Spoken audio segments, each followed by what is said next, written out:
with the promotion as well. Fulham won the game between them and they Aston won the Villa. playoff. Yeah, I'm kind of happy with them winning.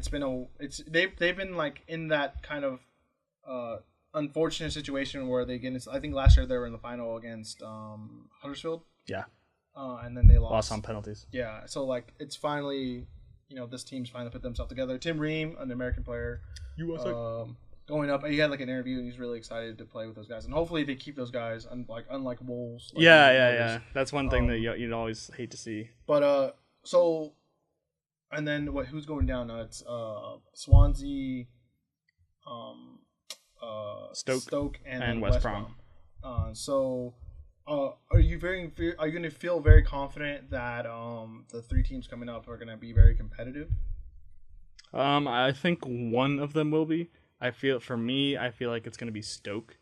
I think Stoke is going to be the one that that's going down. Is going to be competitive. Sorry, you meant the other way around. Okay. Okay, no, we can do that one. Okay, yeah. I think going down between Swansea, Stoke, and West Brom, I think Stoke is the one most likely. Well, I feel like they're going to lose a lot though too. They're going to lose Shaqiri. They're going to lose Butland. They're probably going to lose Choupo-Moting.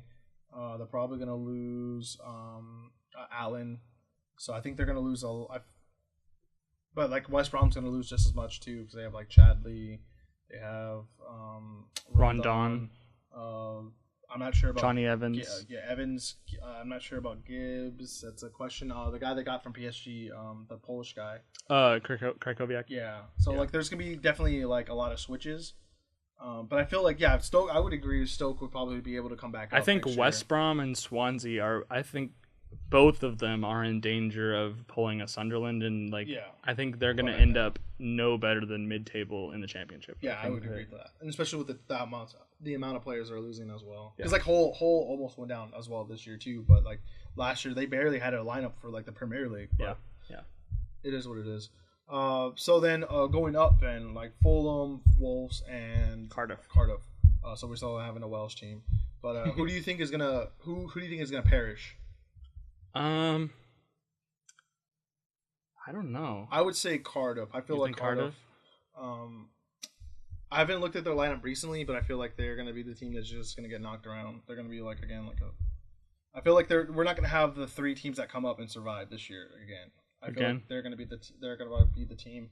Fulham's gonna be. I feel unless they make some good moves, they're probably gonna. I mean, if they lose some players from the team right now, because Sisang Yong, I think it's his name, he might be leaving, and he's linked to United. I think he's like a left back and a left winger at the same time. Like, he's a pretty interesting player. He does what he wants. Yeah, and then with Wolves, obviously they have the Portugal duo, and then you have their manager who's like you have that weird connection with that agent and stuff. Yeah, I think that I think it's a little hard for me anyway right now to tell because like Wolves released like a whole bunch of people. Like Wolves don't even have like a roster basically at this moment because like they released so many people, and I'm sure that Cardiff and Fulham will do similar things. Like it's kind of sad to see like everyone that worked so hard to get promoted and then like only like a quarter of them or maybe 50% of them maybe actually end up in the Premier League.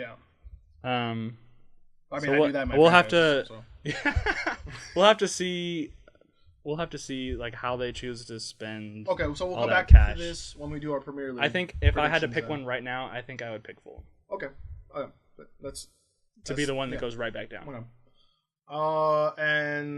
Do you are we done, or is there anything else you want to talk about in sports? Just real quick. I think still like keeping on the promotion relegation. I think shout out to Parma. Making it back. They went bankrupt. I want to say 4 or 5 years ago. Yeah, and they were relegated they literally like couldn't pay for like room and board when they were traveling to away games. Like it was really bad. Yeah, they couldn't pay their players. They were like just completely broke. So they were relegated to the 4th division and then were promoted in consecutive years all the way back to Serie A. I think Real Valderrama. They're the third Madrid team. Okay. They got promoted. So they're back up. I remember they got relegated a couple years ago, but they're back up. Yeah, so there were a couple of like big promotions. I know Wolfsburg like by the skin of their teeth survive. They were 18th. They played that. I love that game. The 18th. That's 18th place versus system, third place in the tier below. Yeah. I really like that way that works. Yeah, but they went through. Signed with one of those teams going up. Okay. Yeah. So like Wolfsburg went through 4-1 on aggregate against like the third place team in the second division of the Bundesliga. So like Parma was basically the main one I wanted to hit on. Like I know I looked up the French league. There wasn't really any surprises as far as like who was coming up and down there. But Parma, there was some talk that like Buffon, because like Buffon has left Juve, and he started his career with Parma, and there was some talk that like he might go back to Parma. Interesting. So like, it would I don't want to and be like they're a historic for the Serie A, like they're a historical club. Like so, it'd be interesting to see like if they can keep themselves together. Okay. Anything else? No, I don't think so. Okay. We got rid of everything that's in your head for today. For now. Okay.